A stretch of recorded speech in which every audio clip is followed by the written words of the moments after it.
the level of devotion you can make on their uniforms? A whole bunch. I'm going to be very quiet about the uniforms, but I will say they're pretty sweet. What have you seen from Tulane's defense that kind of gives you some thoughts, things to think about? So they're super athletic. They run to the football well. They have players in the back end that have a whole bunch of experience, safety-wise, corner-wise. They have a young front four, but I think they played really well in the first two games together. Linebackers, they can run. Number one and number two. One's a little bit bigger than the other. Number one, really good in coverage. I feel like he runs to the ball well. They're both solid and sideline players. It's going to be something. It's going to be a test for us on offense, definitely, just because of the athleticism and the way they play football together. They play hard.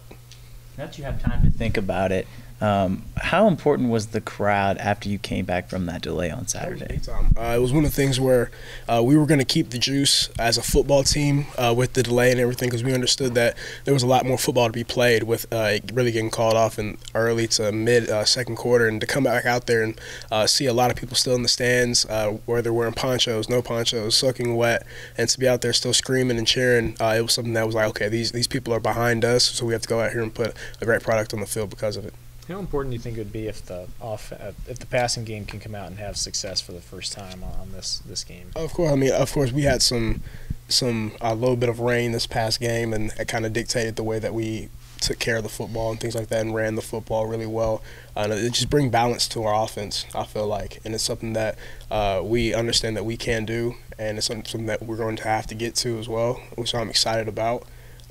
And I can't wait to showcase it because, man, we have all our faith in 9 back there, and that O-line up front and those receivers out wide. So whenever it's time to go and do that, when the time presents itself, we're going to be able to do it. Was it important that you did have some success on that first drive throwing it, so maybe showed yourselves that you can move the ball that way? Absolutely. I really feel like that was really before the rain started coming down pretty hard, and to be able to drive the football like that against a Missouri team that was flying around. They have athletes, front four, that, was big as all get out. They have players that can run around the football field, and be able to drive the football like that and punch it in the first drive before it really got bad conditions as far as weather went was really encouraging. You probably noticed that there were a lot of crazy upsets in college football this past weekend.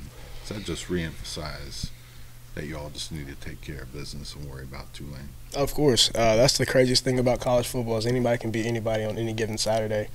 So that's one of the things that we talk about going throughout the week is making sure that we take care of our business, make sure we are able to play our game on Saturday, and that really starts yesterday, today, Wednesday, Thursday, Friday, and just doing everything we can to put ourselves in a position to be successful.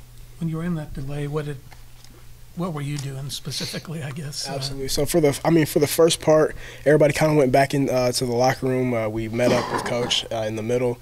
He gave us a little bit of a speech to keep us kind of riled up and things like that. And we went and sat down as units, talked with our coaches, and then whenever it was time, Coach True brought us into the locker room. And, man, we had music. We had all types of things going. We were warming up, and the juice never left. And it was one of those things that we carried right back out onto the football field whenever it was time to go and play again. Can you explain the importance of having a deep, diverse rushing attack and how that could help you maybe a little bit? The versatility of our offense. If you have Adrian Martinez back there, myself, DJ Giddens, and the offensive line that puts in the work that they do, man, it's real. It's kind of like a pick your poison almost, and we've thrown in some read option things like that to really get a defense guessing and be like, okay, who do you want to take away? And to have somebody like 9 a.m. back there beside myself behind that O-line is something that we're going to use for the entire season. And all your skill sets seem to be a little bit different. How would that specifically help you as someone who's smaller, maybe a little bit more shifty than DJ or Adrian is? Man, we go hand in hand. DJ, you see the power that he runs with, the burst that he has, and just the frame and the body that he has to be able to get hit and grab 5 to 6 more yards after he gets hit, and to have that compiled with myself, it's like a yin and a yang. And man, I told him on Saturday that this is going to be your team this season. His season that he's going to have this year is going to be big time, and we're just going to need him every single week. And don't change, be the person that you have always been.